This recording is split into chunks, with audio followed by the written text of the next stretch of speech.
Le pitch. Le pitch ce matin à 6h15 sur BFM Business et sur RMC Découverte, c'est avec Marion Garcia. Bonjour, vous êtes la présidente et cofondatrice de Les Meufs de l'Industrie, LMDI, pour ceux qui préfèrent les acronymes. 1 minute pour pitcher et on débrief. Eh bien bonjour, donc je suis donc cofondatrice du média Les Meufs de l'Industrie, une agence que j'ai cofondée qui est spécialisée dans l'attractivité des métiers industriels.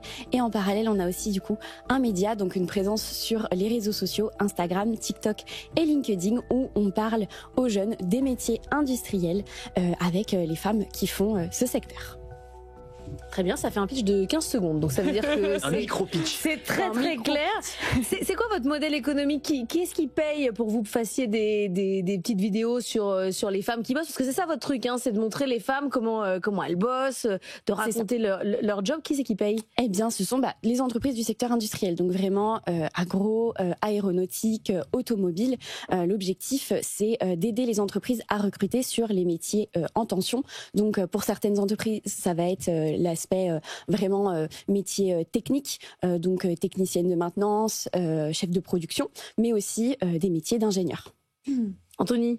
Oui, je voulais savoir si vous aviez eu justement des retours concrets de la part, parce que votre but c'est de susciter des vocations, hein, donc est-ce que vous avez eu des étudiantes ou des jeunes femmes qui sont devenues ensuite, qui ont commencé à travailler dans l'industrie, qui ont dit bah oui c'est grâce à votre média que ce secteur auquel j'aurais pas forcément pensé d'emblée m'a intéressé? Bah écoutez, tous les jours on reçoit effectivement pas mal de messages donc en DM sur Instagram, sur TikTok principalement, de jeunes qui en tout cas se disent ah j'ai vu votre vidéo, mais comment on fait exactement, vers qui je dois me tourner, quelle formation, qu'est-ce que je dois choisir, et ensuite on me fait les mises en relation avec les organismes présents et certaines entreprises en cas de stage par exemple, de découverte des troisièmes, des secondes, et on est vraiment une passerelle entre ces deux univers, entreprises. Parce que votre cible c'est les 15-25 ans, hein, donc vous êtes vraiment dans susciter des vocations, hein, c'est vraiment l'objet. Eva? Alors ces petites vidéos de quelques secondes, vous les postez sur les réseaux sociaux. Qu'est-ce que vous demandez aux jeunes femmes que vous interviewez?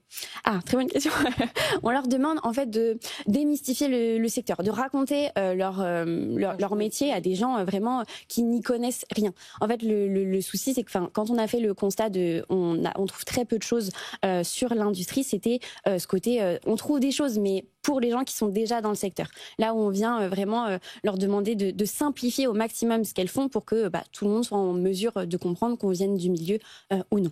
Vous considérez que c'est qui votre concurrent? C'est Welcome to the Jungle? C'est France Travail directement? C'est quoi le positionnement? Écoutez, est-ce qu'on peut parler de concurrents? Je ne sais pas, parce que on a vraiment cette vocation qui est qu'on en parle de plus en plus. Et en fait, c'est bien qu'il y ait, que ce soit Welcome to the Jungle ou même on a commencé à travailler avec France Travail sur certains projets. Ce côté, tout le monde se mobilise, que ce soit organisme public, privé, pour parler de l'industrie et pour remplir cette mission de réindustrialisation à horizon France 2030. Vous, qu'est-ce qui vous a donné l'idée? Parce que vous venez pas du tout de l'industrie, vous venez de la com purement et simplement, donc c'était quoi le déclic? Le déclic, eh bien à la base, je travaillais du coup en communication, mais dans une start-up industrielle, et en revenant de rendez-vous, on s'est dit pourquoi on n'a pas de femmes en face de nous, pourquoi il n'y a pas d'homologue en face dans les industries, donc de là un constat et une envie de créer ça. Parce que l'image de l'industrie encore aujourd'hui, c'est des usines, c'est sale et c'est 100% masculin. En gros, c'est un peu ça. C'est Germinal, on est toujours là. Ouais, c'est ça. Non, mais c'est vrai, c'est terrible en fait. On en est resté à ça, alors que l'industrie, évidemment, c'est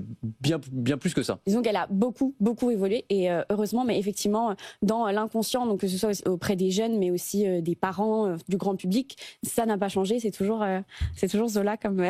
Et vous vous êtes dit forcément, il faut que j'aille sur le créneau des femmes, parce que les besoins dans l'industrie sont tellement énormes que femmes ou pas, de toute façon, on prend un peu tous ceux qu'on envie. Vous vous êtes dit non, il faut que j'aille sur ce créneau des femmes? Écoutez, on n'est pas réservé aux femmes, mais aujourd'hui quand on s'appelle les meufs de l'industrie quand même, disons que c'est pour donner vraiment en tout cas une porte ouverte aux femmes et aux jeunes femmes, parce qu'aujourd'hui c'est moins de 30% dans l'industrie de femmes, donc pourquoi on n'est pas à une parité alors que on a tout à fait les mêmes compétences, mais oui, on a toutes les compétences pour faire tous ces métiers.